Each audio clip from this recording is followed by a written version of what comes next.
Renna's Crossing by Geordie Morse. This is an audio version as read by the author. Chapter 8 Words of the Sage. Well, I can't say this hasn't been a bit of a disappointment. Renna was sprawled out on the dusty carpet, with stacks of books rising up around her that she had already perused, skimmed, and skipped through.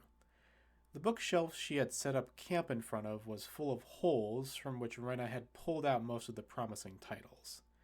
It hadn't been a complete waste.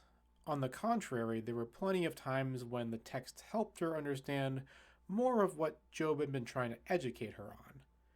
Nevertheless, she felt like something was still eluding her. She was holding out hope for a book that could give her an aha moment, the discovery of that missing piece that stopped her short of bringing together everything she had learned so far. But after many hours of semi-productive searching, Renna was all but convinced that such an aha did not lie within the hundreds of thousands of pages in this library. At this point, she wasn't even entirely sure what she was looking for. Maybe if she just let go of her preconceptions of there being a better way for her, she might make more progress with Job's instruction. But if she gave up, what if the next book she would have looked in had the answer right there? It was a no-win situation.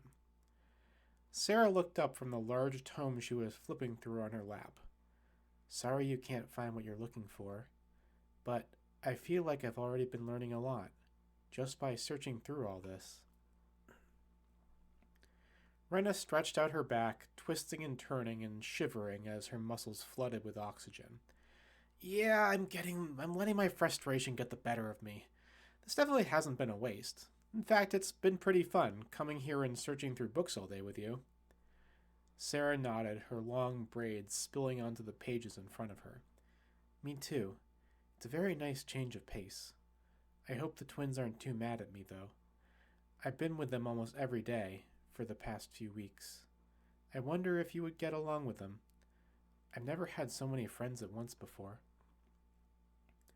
Renna was all too glad for Sarah's friendship, but she wondered the same thing about the twins. Sarah hadn't told her much about them, yet what she did mention made Renna wary. Perhaps it was just Job's anxiety channeled through her? No, it was more than that. It was in the way Sarah talked about her friendship with them. There were too many things that stood out as odd. They showed up so suddenly and rather forcefully made themselves friendly with Sarah. The twins always dictated when and where the three of them would be, and appeared to be very focused on helping Sarah gain control of her own magic. Putting it all together, it seemed like they wanted something from her, but Sarah was blind to their behavior because people who crave friendship can be easily deceived. Whether at school or Inglenook, Renna had seen the patterns emerge many times before. She didn't want to dig into the subject at this particular time, however. Confrontations with friends about other friends often led to fights.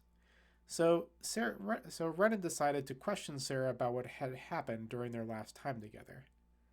Sarah, who were you talking about when we were with the librarians? Someone who taught you how to deal with them. Oh, Anne Cadeau. Yes, she's one of the saints. Saints, like Catholic saints? No. Well, only sort of no. The saints are just one name for them, among many. I see. Renna let that falsehood fill the space, while Sarah pondered how to describe something terribly complex in her usual laconic style. The saints that I commune with are not historical people. They're spiritual forces, or maybe even gods. Different people have different names for them. I grew up in New Orleans, so when they first found me, I called them by what I already knew. She could tell that Sarah was explaining the best she could, but Renna felt like her understanding couldn't widen fast enough to make sense of it yet. So, were they the ones who taught you how to be a witch? The beads in Sarah's braids chattered softly as she rolled her head about in contemplation. Sort of. I never really meant to learn. It just happened over time. Because I've always been very open to that world. Open? Like, open-minded? No. Open, like... open-spirited. Sarah gave Renna a heavy smile. If you were wondering why I seem so tired all the time, there's a reason for it. Oh, I wasn't really wondering that at all. Renna regretted this quick response, as she didn't intend to be false to her friend. It just felt like the proper thing to say. Job's manners must have been rubbing off on her. Do you know what a spirit medium is? I think so. That's someone who can channel spirits into their body, right? Yeah. Most spirit mediums are born with that ability, because of how their souls are aligned with the energies of the other world. Once they learn how to use it, they can do amazing things. However, being sensitive to spiritual energy can be a major pain. I guess it's like a hexing, in a way. Renna tempered her excitement of finding a friend who also had a weird magical birth defect. So I'm guessing that connection you have with spirits can be pretty exhausting then. Bingo. I can't turn it off. So all my energy gets used up pretty fast. I have to be conscious about my daily activity, or else I get completely drained. That sucks. It reminded Renna of Alec from Inglenook, who had diabetes and thus always had to be wary of his blood sugar levels. Not an easy feat for a kid who lived more like a dog than a human. It does, but I'm used to that now. The real bad part is how susceptible I am to possession. Possession? Like full-on spiritual possession by ghosts? Whatever that entails? Yes, all my life. Spirits have been drawn to me like a magnet. When I was younger, I would get possessed several times a week. Sometimes it lasted for days, until the exorcist could drive them out.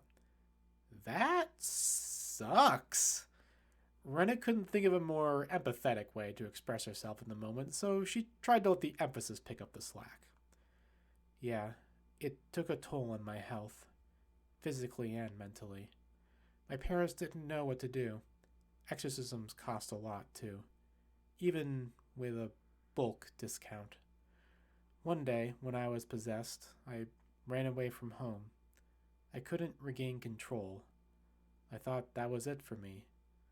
I found myself in a graveyard in one of the old wards, and that's when the saints first found me. And one of them is Anne Cadeau? Sarah was closely observing the paint stains on her arm. She must have washed them off every night, as they were different each time Renna saw her. Anne Cadeau. She's one of many, but I'm only in contact with a few. She's very sweet and kindly, but there are some saints who are scary or violent. I make sure not to call upon them. You can control that now? Like, when you get possessed, I mean. Mostly. The saints have also been good teachers in magic. I guess some of them like me, so they taught me how to protect myself against other kinds of spirits. Now I only get possessed if I allow it. Are there saints that can take over your body without you allowing it? Renna saw that her question had been insensitive, as Sarah seemed to tense up and withdraw a bit. She hung her head down so her braids covered up most of her face, and she took even longer to answer than usual. I don't think they would. I feel the saints are closer to gods than common spirits. They have respect for their mediums. At least, most of them do. I see. Renna had more questions, but she saw how uncomfortable Sarah was now, and she thought it would be unkind to continue, so she decided to end their conversation. To alleviate the awkwardness that had settled itself between them, Renna got up and started looking over the remaining stacks on the bookshelf, tapping their spines absent-mindedly and trying to look like she was engaged with the process. Renna, what's your last name? Huh? It's Porter. Renna was surprised by the non sequitur question, but was also glad that Sarah had taken the initiative to speak first. Renna Porter. I see. That makes sense then. Sarah took a strange amount of satisfaction with that basic information. Your full name is Seraphine, right? Seraphine Fresno. It's a long, fancy name. It sounds like it should be spelled with flowers. That's super nice. Mine sounds so plain and short in comparison. Is Renna a nickname? Nope, just Renna. I guess you could shorten it down to Ren, but I don't like the sound of it. You've got a great name for nicknaming, though. Sarah always works, but you could always be Finny. Finny? Sorry, do you not like it? I figured it'd be a cute stretch from, like, fiend. No, I do like it. It's nice. Back in Inglenook, most of the kids got nicknames. Sometimes we don't even know their real names. I guess it doesn't matter as long as they like their nicknames best. It might get confusing to have more than one name, but it also seems neat to me.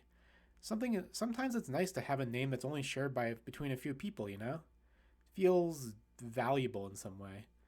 Like you know the person in a way that others don't. Sarah's gaze was lost in the fluttering leaves of the trees just outside the window. Yeah, I like the sound of that, she said, without turning back to Renna. You can call me Finny, then. Renna's heart rose. Sounds good, and you can... well, I guess you can just keep calling me Renna. That also sounds good. Sarah pushed herself to her feet and stepped out of the fortress of books that had formed around her. It's about time that I get going. Are you going to stay here longer? Renna sighed. Just a little bit. I don't feel like going quite yet. In truth, she had spent so much time talking to Sarah that she had gotten significantly less searching done than she had hoped. All right. See you later, then. Sarah headed out the door. Yeah, see you, Finny. Renna passed the next 20 minutes trying to make up for lost time, but it was hard to focus on all the convoluted, uninspiring text. She just started wondering just how much longer they were going to stay in Grotany, the theoretical endpoint when Renna had finished with her studies at the library, although she supposed that that was more or less up to her. They couldn't delay for too long, however. Supposedly there was still a demon out there. Job hadn't dwelled much on the subject, which Renna took to mean that the order they were a part of didn't have much solid info. It had been gone for 12 years, and now it was back. Somewhere, somehow. What did a demon actually look like? Did it possess people? Was someone possessed by it now against their will? The thought made Renna shudder, and she was glad the saints apparently had respect for their human hosts. What was going to happen once they got to the rectory? Just wait till it showed up? Did the Order have any kind of plan to defeat it? Renna looked around at the dozens of books that littered the old carpet. How much more learning and training would it theoretically take to stand a chance against a demon? And if it was ultimately coming for her, it meant that she had to be the one to defeat it, right? It had killed the rest of her family, after all, leaving her a total orphan. She knew she should hate it for that, even though it seemed like a separate lifetime. The love and support that Inglenook provided had, over the long years, managed to pull Renna's mind out of the awful darkness that once threatened to swallow it up. Behind her were the howling nightmares, emotional collapses, and terrible flashbacks in which she experienced things that seemed impossible but also agonizingly real. The sunny years at Inglenook had managed to fade these dark stains on her memory into less intrusive colors. Just 1 week ago, she had learned there was a reason for it all. She hadn't actually been crazy, but she had been tormented. Yes, she wanted to destroy that demon after all, and she needed power to do it. Renna came back to herself after her mental rant and letting her sight refocus on her surroundings. She smelled the books whose collected dust danced in the afternoon sunbeams. She heard the small chorus of creaks and cracks that the house made in its slumber, and she felt the binding of the book that her fingers were playing over, thick and creased with ages of wrinkles. It hadn't caught her eye before when she was pulling books out, probably because it had no discernible title in the spine, similar to many others. The slightest bit of passing curiosity caught her, and she took it out to look. Renna had to squint to make out the letters that nearly faded into the oblivion of age. The title appeared to her as The Book of Abramelin. Not very descriptive, but she peeled it open anyway. Renna was surprised to find the pieces of paper that had been stuck between many of the pages quite long ago, judging by how yellow and brittle they were. Someone before her had studied the text quite thoroughly, and it was a fortunate thing, as Renna soon realized that she could interpret almost none of the book's writing, being both in a foreign language and in a loose handwritten script. Along with words, there were also pictures, diagrams, charts, and inserts. The paragraphs flowed around them like water around stones in a river. The book was not in great condition. Some parts were damaged badly enough to fray the corners of a page away or stick two together. The troubles didn't just end at the margins either, as the original author had some curious writing habits. Sometimes sentences ran off the sides of the page or flowed down past the bottom. Some chapters began strong, but then petered off in the middle of pages, leaving the last words scattered like seeds underneath a stove. It was frustrating to see, but at the same time so intriguing to Renna that she sat herself down on another pile of her books and continued to thumb through. The prior reader or readers of the book had done a good job of translating it, and Renna could understand their notes with little trouble. From what she could gather, the main narrative was a story, or rather an account by the author of a man who had lived a long time ago. He was a philosopher, a doctor, a holy man, a traveler, perhaps even more if the notes were to be trusted, that had met with the titular Abramelin, a sage dwelling in Egypt, who had bestowed upon him the knowledge of incredible magics. Much of the book was dedicated to explaining what the traveler had learned in great detail. There was so much here. It was in prose, poetry, puzzle, and picture. The sage's wisdom couldn't be confined to a single medium. There were symbols of Christianity, Judaism, and Kabbalism, Islam, alchemy, astrology, and many others that Renna couldn't decipher. All of it was laid out before her, insisting that it be known, demanding to be understood. This was someone's life's work, which had become the life's work of someone else who had exhaustively studied and translated what they could, and now it was in Renna's hands. As her eyes flew over the pages, the determination that had been slowly dwindling inside her flared up, spreading through her whole body and setting her mind ablaze. Her keen intuition and expansive imagination were always leading the charge in her endeavors to learn something new, and to feel them now after so much dull frustration was like waking from the haze of a fever. She had found it at last. Now her training could really begin. Job was happy and yet still displeased. Their happiness came from seeing Renna's marked improvement in her magic training over the past couple days. It seemed as if a switch had been flipped inside her mind. Whatever pieces she kept saying weren't coming together had finally clicked. Her attitude reflected this as well. She was no longer as negative or obstinate when they practiced in the evenings, and Job could see that the stress that fueled this attitude had greatly diminished. The displeasure came from the near certainty that they, as the teacher, were not the cause of this positive change. While they were better than their pupil at not showing their frustration, Job had also been suffering over the lack of connection between the two of them when it came to magic instruction. It had become quite clear to them early on that Renna's style of learning was something foreign to them. They couldn't comprehend what Renna was getting at when she tried to describe her difficulties. All they could do was try and encourage her, tell her it would become easier as she went forward, as it had been for Job, all while trying to sound confident enough to fool Renna into not seeing how lost Job had become as well. The only clear explanation was that Renna had found something in the library, but Job could not imagine what. For the first couple of days, Renna had returned from Ebon Terrell without any new insights, although Job had noted that her mood had improved remarkably, for whatever reason. Perhaps it was just spending some time away from Job as a teacher. They had wanted to ask her about it, but something held them back.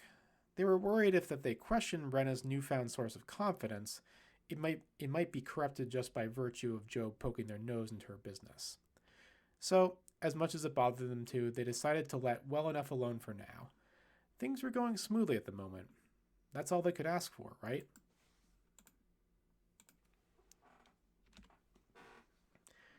And you sure that's all fine and good? Stop that. Can't you see how much time I spent trying to justify my thoughts? Joe was Joe was leaning on one side of the ordering counter, playing with the pockets of their apron, while Gibson folded half of his large body across it, letting his arms drape down on the other side. Since the break in the rain yesterday, there had been a pickup in customers, but it was late afternoon now, and the oncoming Friday evening had lured most folks into the slightly trendier center of town. There were only a couple of regulars at the tables now who would nurse a drink for hours while being entertained by the host of birds. This subdued setting gave Job and Gibson a bit of time to chat. Job had found themselves divulging a bit more of their worries about Renna's training than they had expected to, but they felt better now that they had gotten it out in the open. Gibson was a patient and thoughtful listener as always, but a devil's advocate when it came to advice. I know you've been getting yourself all knotted up about this, but Renna ain't the one I'd be worrying about if I was you. What do you mean by that? Learners can always learn, but teachers can only teach if they're in the right head for it.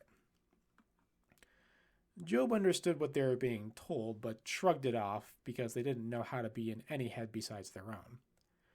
She reminds me of Mab in many ways. It's a shame she wasn't still be around. I'm sure she would be the perfect teacher for her. Gibson heaved himself up and began fussing in the kitchen. Mab was a good teacher for you, and so you gonna be a fine teacher for Renna. You just gotta give her and yourself a chance.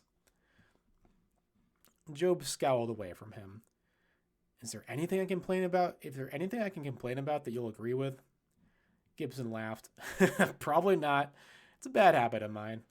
But I'll go leave you to your pity party for a bit, because I just remembered I left a couple of tools back at the house.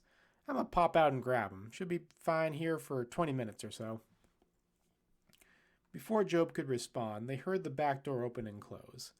It didn't bother them too much. It was very unlikely that they would have to do anything beyond refill a few cups or ring someone up.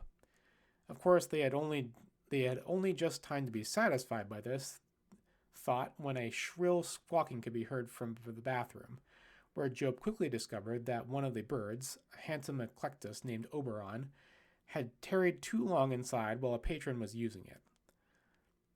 Once the door had been closed again upon exit, the bird had discovered that the land of soft toilet and tissue papers is actually a dastardly trap. The bird gave Job thanks for the rescue by nipping them less painfully than usual. Upon returning to the front of the cafe, Job saw that they had gained 2 new customers, seated at a corner booth as far as possible from the other patrons. It had only been a few days, but the teens had already taken an indisputable place as Job's least favorite customers. Of course, delaying would bring even more grief, so Job sighed and went over to take their order. Their outfits varied little each time they came in, rejecting most of the color spectrum in both clothing and makeup. They weren't dressed up quite enough to be full-on goth, however, so they simply looked intimidating and dour. Cafe au lait, but with some fresh cream this time. I would hope you'd thrown that other stuff away, said the one with her arms and attitude crossed tightly. Both girls wore very similar outfits, a casual but carefully planned match of band tees, jackets with false studs, black jeans looped with chains, accented by proud collections of necklaces, pins, patches, and bracelets. It was unmistakable that they were twins, but there was still a contrast between them that came out in their personalities. If Job had to guess, the one who had just ordered had taken some of her sister's clothes and then forced her to dress in the same style. I guess I'll have the same thing I had last time, black rose tea. The less antagonizing one managed to get above a whisper. Her sister let out a loud groan. No way, Noida. I had to smell that entire time you had it. You can just get plain milk tea. Job looked to Noida for confirmation, and she simply nodded her consent. Their waitress had barely had time to step away from the table before the hot-headed girl threw a conversation into her sister's face. Can you believe her? It's like she doesn't even want to be around us anymore. Something's up with Sarah, and I don't like it. Job knew it would be suspicious if they hung around, so they sped into the kitchen, where they filled the order as fast as they could and added a thin slice of strawberry cake to the tray. Before they added the forks, however, Job picked up one of them and focused their energy, whispering words that woke deep within them, and then stretched up through their arm and tingled through their fingers, seeping into the metal utensil they held. At the completion of the spell, Job pinged the fork with her index finger, and it gave a surprisingly loud reverberation. Satisfied, they laid it gently on the tray and carried it out to the twins. Veronica took a breath from her rant to be appeased by the extra treat Job brought. Ooh, now we're talking. This is free, right? See, now that's customer service. She grabbed a fork and stabbed into the cake, making sure to get the lion's share of the real strawberry on top before handing the fork off to Noida, who began to eat the rest. Job again retreated quickly, but once they were back in the sanctuary of the kitchen, they put a finger to their ear, and suddenly they could hear the girls' conversation as if they were sitting next to them. We can't waste any more time. Regana's getting impatient, and I was sick of this backwater town the moment we got here. It's not so unlike our own town, though. I don't care. Just because you're fine with suffering in silence doesn't mean I have to be. We're just about done anyhow. We'll do it tonight, whether Sarah's ready or not. What if it doesn't work? Won't Regana be angry? That's not our problem. Sarah's just an experiment, and at worst, she'll become a failed experiment. And Regana's always angry. Nothing's going to change that. But she won't be mad at us. We've carried out her wishes well, just as we've done before. I'm ready to relax and unwind back at home. There was a moment of silence as faces that Job could not see likely exchanged meaningful glances. Stop worrying so much. It makes your face look dumb. After all, we have Abramelin helping us out when the time comes. And what about Renna and that other person with her? It's probably not a coincidence that we'd end up in the same place. But if you're worried they'll interfere, don't be. Renna spent the entire time cooped up in that musty library.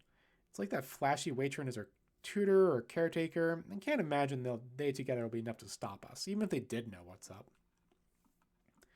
It's strange, though. One of my hexes was suddenly sealed. I'm pretty sure it was the one we left in the town where they must have passed through on their way up here. There's no way Renna could have done that. So doesn't that mean the caretaker's a witch? A powerful one? What? Sealed completely? That's not good. In that case, we may be underestimating the teacher. But never mind. Like I said, it'll be done tonight, and then we're out of here, and they can't do a thing about it. And then we'll deliver the news of Renna's whereabouts to Regana, and maybe she'll even be pleased. Or at least less unpleasant than usual. Do you think she'll be happy with us? Happy's a strong word for her, but yes, since you care so much about her praise. Don't pretend that I'm the only one. Well, I don't whine and mope about it. Anyway, the cake's gone. Thanks for sharing, Noida, so we should get going. To be honest, I will sort of miss this place, despite the reek of birds. Job picked up the scraping of chairs and frantically looked about for a way to stall them. Would another slice of cake do it? Could they just get them to stay a bit longer so they could find out exactly what their plan was? As soon as Job realized they were not thinking clearly, they stopped and refocused themselves. If they tried to waylay the sisters, it would likely just make them suspicious, and there would be no guarantee that they would discuss their plans further. Job needed to focus on the information they did have, which was not insignificant. The twins were going to put something into action that involved Seraphine, Shane's foster kid. Something they had come to Grotany with the sole intent of achieving. Something magical and quite possibly dangerous. The girls were both witches and not novices like Renna, if the totem Job had sealed did indeed belong to them. However, they were not frighteningly advanced. They had definitely underestimated Job, as the twins appeared not to have detected the magical scrying utensil that had been laying on the table in front of them as they discussed their conspiracy.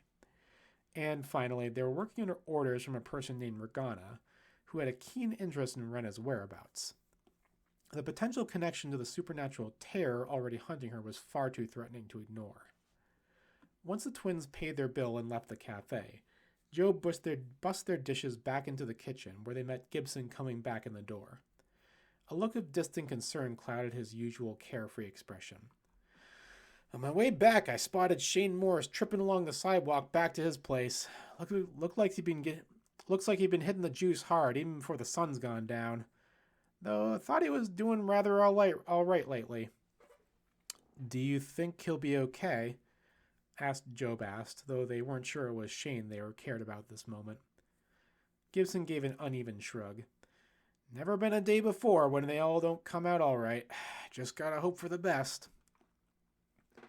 Job didn't venture to tell Gibson about the conversation they had spied on. It would have likely been met with similar indifference. It wasn't Gibson's problem anyway, a fact that he always seemed very aware of and didn't seem interested in changing. Job picked up the ensorcelled utensil from the tray, still clean as the twins had conveniently shared the other fork, and gave it another ping with her fingers after refocusing their energy.